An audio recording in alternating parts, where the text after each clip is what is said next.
চোখের পানি ছেড়ে ছেড়ে বলতেছেন, উমর রে, আজকে যেই ব্যথায় আমি কান্দি রে উমর, এই তরবারি দিয়ে চোখের পানি মোছা যাবে না।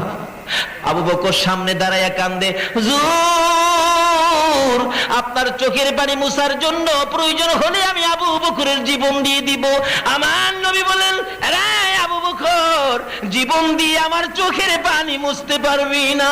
এমনি সময় হযরতে উসমান গনি রাদিয়াল্লাহু তাআলা আমার নবীর সামনে দাঁড়াইয়া কান্দে, ইয়া রাসূলুল্লাহ বলুন আপনার চোখের পানি কিসের বিনিময়ে মুছতে পারবো বলুন।